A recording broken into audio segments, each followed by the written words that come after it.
भारतीय राजनीति में एक नया इतिहास लिख दिया गया है। भारतीय जनता पार्टी ने ममता बनर्जी के अभेद्य किले को तोड़ दिया, जिसे 15 साल तक कोई छू भी नहीं पाया था। भारतीय जनता पार्टी ने 2026 के विधानसभा चुनाव में बंगाल में एक तरफा और प्रचंड जीत हासिल की है।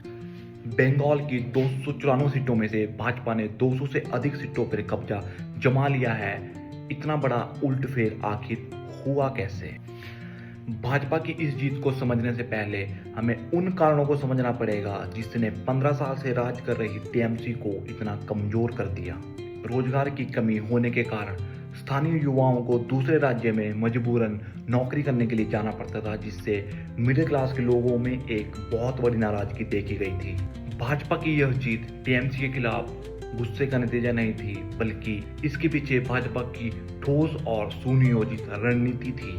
टीएमसी हमेशा भाजपा को बाहरी लोगों की पार्टी बताती थी, लेकिन भाजपा सरकार ने शुभेंदु अधिकारी जैसे स्थानीय लोगों को आगे रखकर इस नैरेटिव को जड़ से ही खत्म कर दिया। पहले भारतीय जनता का दबदबा उत्तरी बंगाल तक ही सीमित था, लेकिन 2026 के इलेक्शन में भाजपा ने टीएमसी के गढ़ माने जाने वाले दक्षिणी बंगाल और कोलकाता में भी एक बहुत बड़ी जीत हासिल की है। भाजपा ने अपने चुनावी संकल्पों में महिलाओं को सीधे वित्तीय भत्ता और युवाओं को बेरोजगारी भत्ता और रोजगार सृजन के वादे किए, जिसने लोगों के दिल को छू लिया और मतदाताओं को बीजेपी की तरफ मुड़ने के लिए मजबूर कर दिया।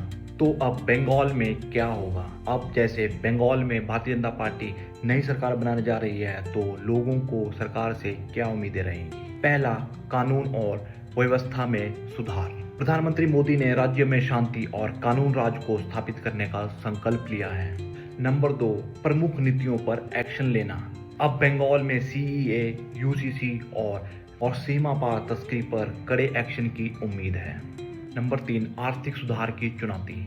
बंगाल पर 8 लाख से अधिक कर्जा है, तो नई भाजपा सरकार के सामने अपने विकास के वादों को पूरा करने के साथ साथ यहाँ की वित्तीय स्थिति को सुधारना एक सबसे बड़ी चुनौती होगी।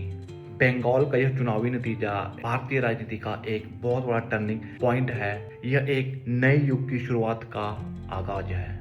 आपको क्या लगता है, क्या बंगाल में भाजपा अपने वादों को पूरा कर पाएगी? क्या वो फिर से बंगाल में न्याय व्यवस्था को ला पाएगी? अपनी राय हमें कमेंट सेक्शन में जरूर बताएं। वीडियो को लाइक करें, शेयर करें और अपने दोस्तों के साथ जरूर शेयर करें और चैनल को सब्सक्राइब करना ना भूलें।